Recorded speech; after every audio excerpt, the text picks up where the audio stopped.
Hello, I'm Amanda May, Metro Access Officer at Yarra Ranges Council. Okay.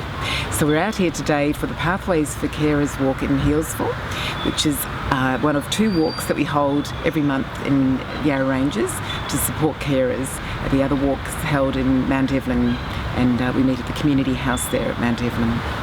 Well, this year the Healesville Pathways for Carers walk has been initiated by one of the Disability Advisory Committee members, Anthea. She recognised that Mount Evelyn was too far to travel for a lot of carers, and she really felt there was a lot of carers in Healesville in the area needing to connect and learn from each other. So that's been a great achievement. In the next year, I'm looking forward to continuing to recognise the contribution that carers make in the community and people with disabilities, and providing avenues to give them a voice. So, for example, the Yarra Ranges Disability Advisory Committee provides that opportunity for people with disabilities and carers to have a say on some of Council's projects and other things that are happening in their community. The Disability Advisory Committee have provided advice to Council on several innovations, such as the upgrades to the Warburton Bike Trail and the new drinking fountains throughout Yarra Ranges. Cliff Overton, Recreation and Active Living Project Manager, looking after drinking fountain installations at Yarra Ranges Council. Well, I had a budget to put drinking fountains in, and from the start I knew they needed to be DDA compliant and a wheelchair accessible, like this one is, with the nice big slope on the front.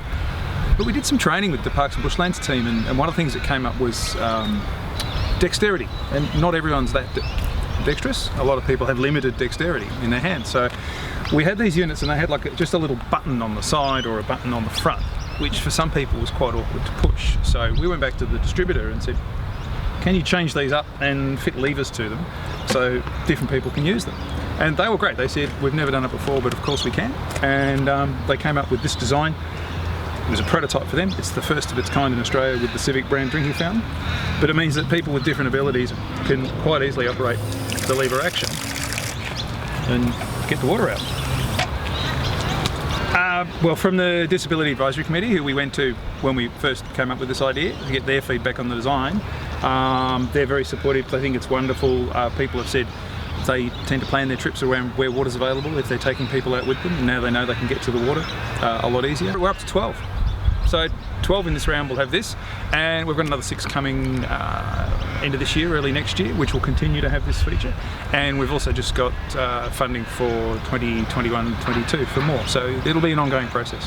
Awesome. Always tried to approach everything I build from making it universally accessible, not just me being able to use it, but anybody else in our community can use it. And so really covering off all aspects, trying to put myself in their shoes, meeting with them, talking to them, understanding what their limits are and what their needs are, and building it into everything from bike crossings to drinking fountains.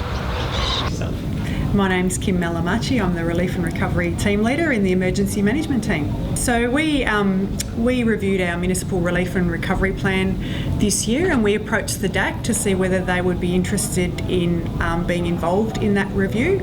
So I guess looking at the plan and our procedures through the eyes of a person or a carer or a service provider that works in the disability space.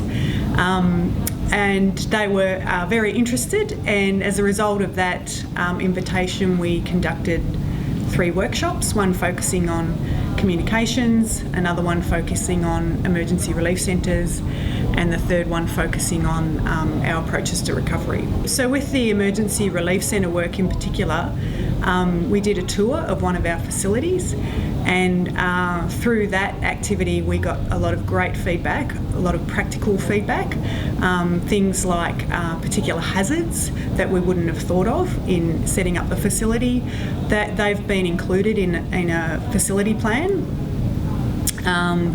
The location of signage and how much information is presented on that signage was discussed as well.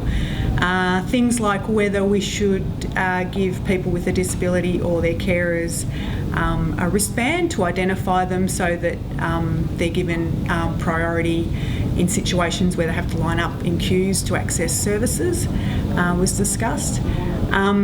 We also developed a checklist so that in the event that an emergency relief centre isn't a suitable place for someone to be accommodated, that checklist would help us refer them and find a more suitable location for them to go to. The other thing we did was we reviewed the location of what we call quiet spaces in the facility, so that we've now got a more suitable location for people to go if they're sensitive to noise and light, and that approach will be carried across other plans that we've got within the municipality as well.